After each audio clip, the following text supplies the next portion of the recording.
नमस्कार दोस्तों, आपने अब तक हमारे पिछले एपिसोड्स में 5 ज्योतिर्लिंगों की कहानी सुनी थी। चलिए आज हम इस एपिसोड में अपने छठे ज्योतिर्लिंग भीमा शंकर ज्योतिर्लिंग की कहानी सुनेंगे। दोस्तों, आपका बहुत बहुत स्वागत है हमारे YouTube चैनल स्टोरी स्टेशन पर। वैसे दोस्तों, भारत देश में भीमा शंकर नाम से 2 मंदिर प्रसिद्ध हैं। एक मंदिर महाराष्ट्र के पुणे जिले में स्थित है और दूसरा आसाम के कामरूप जिले में स्थित है। आसाम प्राचीन समय में कामरूप नाम से ही जाना जाता था। शिव पुराण के कोटि रुद्र संहिता में उल्लिखित भीम शंकर ज्योतिर्लिंग को कामरूप जिले में स्थित माना गया है। चलिए जानते हैं इस कथा के बारे में। पूर्व काल में भीम नाम का एक पराक्रमी राक्षस हुआ करता था, जो कि अपनी माँ करकटी के साथ रहता था।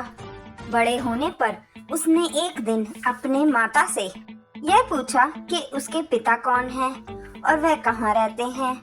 उसकी माँ ने उसे बताया कि तुम्हारे पिता महाबली कुंभकर्ण थे। राम ने तेरे पिता का वध कर दिया और उनसे पूर्व मेरे पति विराट थे, जिनका वध भी राम ने ही किया था।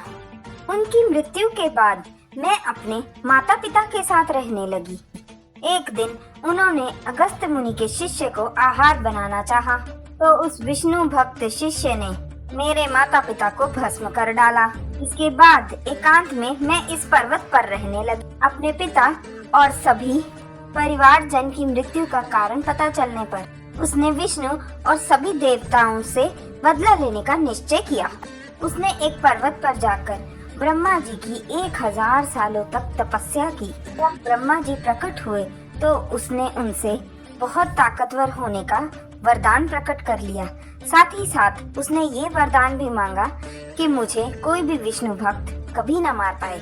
वरदान मिलने के बाद उसने सबसे पहले इंद्र सहित सभी देवताओं को युद्ध में परास्त किया और फिर उसने भगवान विष्णु को भी युद्ध में हरा दिया और फिर उसने पृथ्वी को जीतना आरंभ किया और उसने सबसे पहले कामरूप देव के राजा सुदर्शन के राज्य पे हमला किया और उसे हराकर कारागार में बंद कर दिया।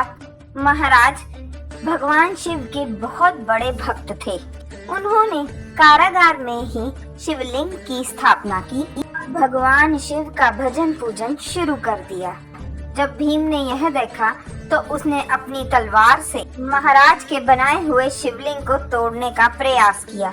ऐसा करने पर शिवलिंग में से स्वयं भगवान शिव प्रकट हो गए और उन्होंने अपने पिनाक धनुष से भीम की तलवार के 2 टुकड़े कर दिए और फिर भगवान शिव ने उसे अपनी हुंकार मात्र से ही भस्म कर डाला। उस समय देवताओं और ऋषियों ने हमेशा के लिए उसी स्थान पर रहने की प्रार्थना की। देवताओं के कहने पर भगवान शिव उसी जगह पर शिवलिंग के रूप में स्थापित हो गए।